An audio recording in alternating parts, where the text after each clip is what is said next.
আসসালামু আলাইকুম। এটিএন বাংলার প্রতি ঘন্টার সংবাদে সবাইকে স্বাগত জানাচ্ছি ফাতিহা শাফি। দর্শক, এইমাত্র পাওয়া খবরে জানা গেছে আজ সন্ধ্যা ৬টা থেকে ঢাকা মহানগর সহ সব বিভাগীয় সদর সিটি কর্পোরেশন এলাকায় অনির্দিষ্টকালের জন্য আবারও কারফিউ জারি করেছে সরকার। স্বরাষ্ট্র মন্ত্রণালয় থেকে এই ঘোষণা দেওয়া হয়।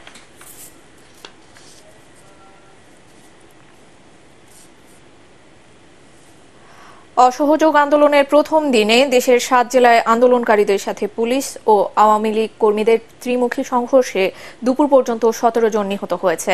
এর মধ্যে রংপুরে ৪ জন, পাবনায় ৩, মুন্সিগঞ্জে ২, মাগুরায় ২, বগুড়ায় ২, জয়পুরহাটে ১, সাভারে ১, বরিশালে ১ ও কুমিল্লায় ১ জন মারা গেছেন।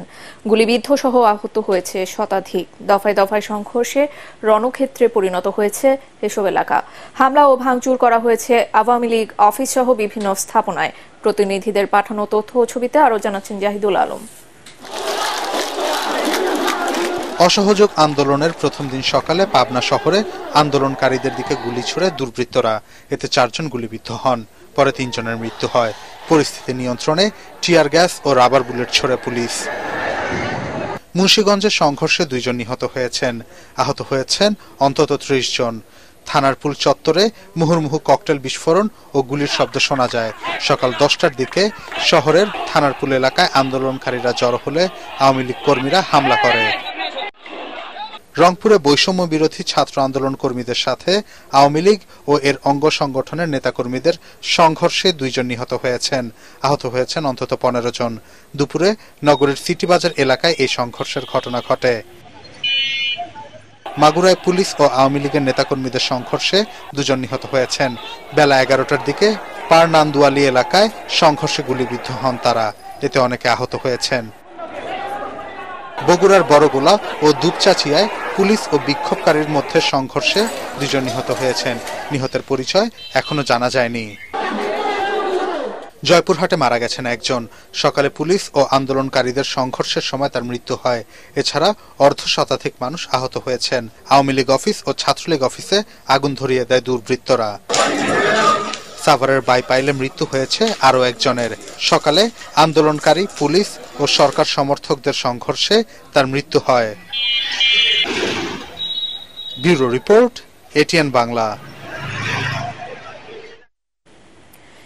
এদিকে রাজধানীতে সরকার সমর্থকদের সঙ্গে বিক্ষুব্ধ জনতার ধাওয়া পাল্টা ধাওয়া, গুলি, অগ্নিসংযোগের মধ্য দিয়ে চলছে অসহযোগ আন্দোলনের প্রথম দিন। শাহবাগ, সায়েন্স ল্যাব, উত্তরা, মিরপুর, যাত্রাবাড়ি, মতিঝিল সহ বিভিন্ন স্থানে পুলিশ ও আওয়ামী লীগ নেতাকর্মীদের সঙ্গে আন্দোলনকারীদের সংঘর্ষে আহত হয়েছে শতাধিক। বঙ্গবন্ধু শেখ মুজিব মেডিকেল বিশ্ববিদ্যালয়ের প্রশাসনিক ভবনের সামনে বেশ কয়েকটি যানবাহনে আগুন দিয়েছে বিক্ষুব্ধরা। এছাড়া সদরঘাটে বাংলাদেশ ব্যাংকের সামনে ও সিএমএম আদালতে ভাঙচুর ও পুলিশের গাড়িতে আগুন দেওয়া হয়েছে। রিপোর্ট করছেন আদিন সজীব। ঢাকার আকাশে কালো ধোঁয়া। অসহযোগ আন্দোলনের প্রথম দিন, সকাল থেকেই উত্তপ্ত রাজধানী। দিনের শুরুতেই শাহবাগে আওয়ামী লীগের নেতাকর্মীদের ধাওয়া দিয়ে সড়ক দখলে নেয় আন্দোলনকারীরা। আগুন দেয়া হয় বঙ্গবন্ধু শেখ মুজিব মেডিকেল বিশ্ববিদ্যালয়ের বেশ কয়েকটি গাড়িতে।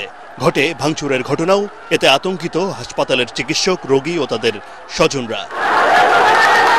সায়েন্স ল্যাব মোড়েও বিক্ষোভকারীদের সঙ্গে ছাত্রলীগ পুলিশের ধাওয়া পাল্টা ধাওয়ায় আহত হয়েছেন কয়েকজন। সরকার বিরোধী নানা স্লোগান দিয়ে রাস্তা অবরোধ করেছে শিক্ষার্থীরা। আসছি 11টা বাজে, আসার পর 5 মিনিট এখানে আমরা আন্দোলন করতেছি, আর ওখান থেকে হঠাৎ পুলিশ ছাত্রলীগ হচ্ছে আপনার মারতেছে, গুলি মারতেছে, টিয়ারশেল মারতেছে। তারপর আমরা ধাওয়া দিছি পর ওখান দিয়ে বের হয়ে গেছে। এটা কেন করলো? এই শান্তিপূর্ণ আন্দোলনে কেন তারা আক্রমণ করলো? এটা আমরা তীব্র নিন্দা জানাই। আমরা এই সাইড থেকে প্রথমে পুরো শান্তিপূর্ণভাবে আন্দোলন করছিলাম, ওই সাইড থেকে ছাত্রলীগের ওরা হচ্ছে হেলমেট বাহিনী, হেলমেট পরে ওরা লাঠিসোঁটা নিয়ে আসতেছিল। বাংলা মোটরেও বিক্ষুব্ধ জনতার সঙ্গে আওয়ামী লীগ ও ছাত্রলীগ নেতাকর্মীদের সংঘর্ষ বাধে। পুলিশ বক্স ও বাসে আগুন দিয়েছে দুর্বৃত্তরা। এতগুলো রক্তের বিনিময়ে আমরা কোনো কোটা চাইনি, এখন শুধু এক দফা, এটা অবিলম্বে মানা উচিত। আমাদের ভাইদের রক্ত নিয়েছে, আমাদের যদি রক্ত দিতে হয় আমরা দিতে প্রস্তুত আছি। আমরা রাজপথে আছি, রাজপথ আমরা ছাড়ি নাই। আমাদের ছাত্ররা যেভাবে আসছে তারা কিন্তু নিরস্ত্রভাবে আসছে, এখানে যেভাবে পারতেছে সেভাবে এখানে তার আন্দোলন যোগী। আমাদের উপরে আবার ছাত্রলীগ দিয়ে হামলা করানো হচ্ছে, আমরা কোনোভাবে আমরা চুপ থাকবো না, আমরা এটা সঠিক বিচার চাই। আর আমাদের দাবি একটাই, এক দফা। কেন ঝরলো আমাদের ভাইদের রক্ত? আমাদের একটাই দাবি, আমরা ন্যায় চাই। যতক্ষণ পর্যন্ত পদত্যাগ না করবে আমরা আন্দোলনের মাঠ ছাড়বো না। সদরঘাটে বাংলাদেশ ব্যাংকের শাখা অফিসের সামনেও ভাঙচুর করা হয়। ঢাকার সিএমএম আদালতে পুলিশের গাড়িতে আগুন দেয়া হয়েছে। থমথমে পরিস্থিতি যাত্রাবাড়িতেও। কুতুবখালীতে ঢাকা চট্টগ্রাম মহাসড়ক অবরোধ করে বিক্ষোভকারীরা।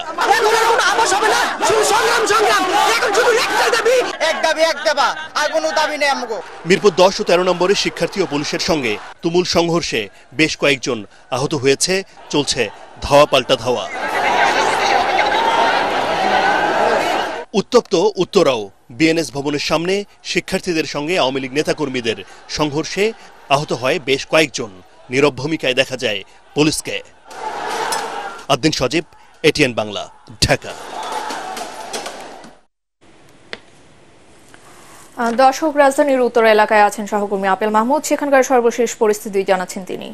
এখন আছি উত্তরাতে কিন্তু চরম উত্তেজনাকর পরিস্থিতি বিরাজ করছে। আমি যদি একটু পিছনে দেখানোর চেষ্টা করি যে এখানে আন্দোলনকারী শিক্ষার্থীরা এবং আইন শৃঙ্খলা বাহিনীর সদস্যরা তারা কিন্তু মুখোমুখি অবস্থানে, এবং বলতে গেলে 12টার দিকে কিন্তু এখানে আওয়ামী লীগের একটি দলও এসেছিল, বিশাল মিছিল নিয়ে মিছিল চলে এসেছিল, এবং মিছিলটিকে কিন্তু আন্দোলনকারী শিক্ষার্থীরা ধাওয়া দিয়ে এখান থেকে হটিয়ে দেয়। তাদের প্রতি ইট পাটকেল নিক্ষেপ করে এবং লাঠি দিয়ে বেশ কয়েকজনকে গুরুতর আহত করে, এবং একটু আগে রক্তাক্ত অবস্থায় প্রায় 3 জনের মতো তাদেরকে হাসপাতালে পাঠানো হয়েছে।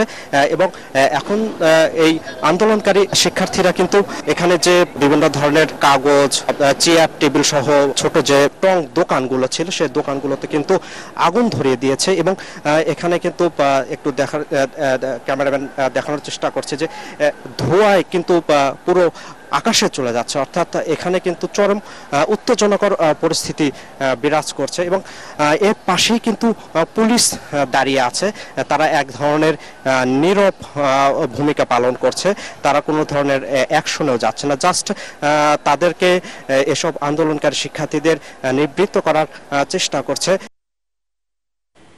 মিরপুর এলাকার পরিস্থিতি জানাচ্ছেন সহকর্মী মাহবুব কবির চপল। 10 এবং আশপাশের এলাকা রণক্ষেত্রে পরিণত হয়েছে। প্রচুর গুলির শব্দ, সাউন্ড গ্রেনেডের শব্দ আমরা পাচ্ছি, সাউন্ড গ্রেনেড নিক্ষেপ করা হচ্ছে। মূলত সকাল থেকে আমরা দেখেছি মিরপুর গোল চত্বরের যে জায়গাটি সেটিতে আওয়ামী লীগ এবং এর সহযোগী সংগঠনের নেতাকর্মী আছে, তারা এই জায়গাটি নিয়ন্ত্রণে নিয়ে বিক্ষোভ মিছিল করছিল। এবং আমরা এরপরে দেখেছি যে সময় যতটা বেড়েছে, 3-4 দিকে যে রাস্তাগুলো আছে সেই রাস্তাগুলো থেকে শিক্ষার্থীরা এদিকে আসার চেষ্টা করেছে, এবং শিক্ষার্থীদের সাথে আওয়ামী লীগের কর্মীদের দফায় দফায় ধাওয়া পাল্টা ধাওয়া, একেবারে রণক্ষেত্র অবস্থা তৈরি হয়েছে। এবং আমরা দেখেছি যে আওয়ামী লীগের পক্ষে সমাবেশ থেকে অনেকে সাউন্ড গ্রেনেড ছোড়া হচ্ছে, এবং পুলিশ এখন এই মুহূর্তে আমরা দেখেছি যে পুলিশ মাঠে নেমেছে এবং তারা টিয়ার শেল একের পর এক নিক্ষেপ করে শিক্ষার্থীদের সরিয়ে দেবার চেষ্টা করছে। তবে শিক্ষার্থীরাও ঘোষণা দিয়েছে যতক্ষণ পর্যন্ত তারা এই মিরপুর 10-এ অবস্থান নিতে না পারবে ততক্ষণ তাদের এই আন্দোলন আসলে চালিয়ে যাবে। আমরা দেখছি যে যখনই শিক্ষার্থীরা মেইন রোডে আসছে তখনই পুলিশের পক্ষ থেকে সাউন্ড গ্রেনেড এবং টিয়ার শেল নিক্ষেপ করে তাদেরকে ছত্রভঙ্গ করবার চেষ্টা করা হচ্ছে বা ছত্রভঙ্গ করা হচ্ছে, কিন্তু শিক্ষার্থীরা গলিতে গিয়ে পরে আবারও মেইন রাস্তায় চলে আসছে। এতক্ষণ পর্যন্ত আমরা দেখেছিলাম যে মিরপুর 13-14 দিকে শিক্ষার্থীরা ছিল, তারা কিন্তু এগিয়ে আসতে আসতে মিরপুর 10-এর কাছে চলে এসেছে, এবং আওয়ামী লীগের যারা এখানে প্রচুর নেতাকর্মী ছিলেন তারাও কিন্তু কিছুটা পিছিয়ে গেছে। অর্থাৎ সব মিলিয়ে বলা যায় যে মিরপুরে এলাকা এখন অনেকটা যুদ্ধক্ষেত্রের মতো আমরা শুনতে পাচ্ছি, প্রচন্ড সাউন্ড গোলাগুলি শব্দ পাচ্ছি, এবং আশপাশের যারা বাসিন্দা আছে তারাও চরম আতঙ্কের মধ্যে আছেন, একেবারে যান চলাচল বন্ধ, প্রচুর শব্দের মধ্যে আতঙ্কের মধ্যে আছেন। আসলে ঠিক কখন কোথায় কি হবে সেটির কোনো নিশ্চয়তা নেই। এত আতঙ্ক আসলে এলাকার মানুষ আগে কখনো শোনেননি বা পাননি। তবে তারা সবাই এখন একটাই প্রত্যাশা করছেন যে যেভাবেই হোক দেশের পরিস্থিতি শান্ত হোক এবং মানুষের জীবন স্বাভাবিক অবস্থা ফিরে আসুক, কারণ যে অবস্থা চলছে এতে করে একেবারে অন্যরকম একটা পরিস্থিতির সৃষ্টি হচ্ছে। আমরা যারা গণমাধ্যম কর্মী এখানে আছি আসলে আমরাও প্রচন্ড ঝুঁকির মধ্যে রয়েছি, কারণ এখন গুলি ছোড়া হচ্ছে, এখানে সাউন্ড গ্রেনেড ছোড়া হচ্ছে, আর কোন দিক থেকে কাকে লাগবে সেটি নিয়ে চরম উদ্বেগ উৎকণ্ঠার মধ্যে গণমাধ্যম কর্মীরা আছে। এমনকি গণমাধ্যম কর্মীরা যারা আমরা নিরাপদ দূরত্ব থেকে কাজ করার চেষ্টা করছি বা করছি তাদেরকে লক্ষ্য করেও ইট পাটকেল ছোড়া হচ্ছে। এটি আসলে কাজ করার মতো পরিস্থিতি এখন কঠিন হয়ে গেছে গণমাধ্যম কর্মীদের জন্য। তারপর আমরা পেশাগত কাজের জন্য আমরা যতটা সম্ভব চেষ্টা করছি এখান থেকে খবরগুলো সংগ্রহ করবার জন্য। যেহেতু আমাদের মোবাইল নেটওয়ার্ক নেই সে কারণে আমরা ফুটেজ দেখাতে পারছি না, হয়তো আমার ভয়েসের মাধ্যমে আমি যতটুকু এখানকার বর্তমান পরিস্থিতি বোঝানোর চেষ্টা করেছি। এই ছিল আমার কাছে এখানকার সর্বশেষ পরিস্থিতি। কোটা সংস্কার আন্দোলনকে যারা এক দফাতে রূপান্তরিত করেছে তারা স্বাধীনতা ও দেশবিরোধী বলে মন্তব্য করেছেন আওয়ামী লীগ নেতারা। তাদের দাবি, প্রধানমন্ত্রীর আলোচনার প্রস্তাব প্রত্যাখ্যান করে আন্দোলনকারীরা দেশকে অস্থিতিশীল করতে চায়। সন্ত্রাসের বিরুদ্ধে আওয়ামী লীগের গণজামায়াত কর্মসূচি পালনকালে দলটির নেতারা এসব কথা বলেন। বিস্তারিত জানাচ্ছেন সৈয়দ রিয়াজ। সরকার পদত্যাগের এক দফা দাবির প্রতিবাদে দেশ জুড়ে গণজামায়াত ও শান্তি সমাবেশ করছে আওয়ামী লীগ। রাজধানীর বিভিন্ন গুরুত্বপূর্ণ স্থান, পাড়া মহল্লায় দলীয় নেতাকর্মীরা অবস্থান নিয়ে খণ্ড খণ্ড মিছিল করে। এ সময় তারা শিক্ষার্থীদের উদ্দেশ্যমূলক আন্দোলনকে প্রতিহত করার ঘোষণা দিয়ে বিভিন্ন স্লোগান দেন। চলমান সংকট নিরসন না হওয়া পর্যন্ত রাজপথ ছাড়বে না জানিয়ে দলীয় নেতাকর্মীরা বলেন, দেশের যে কোনো সমস্যা সমাধানে আলোচনার কোনো বিকল্প নেই।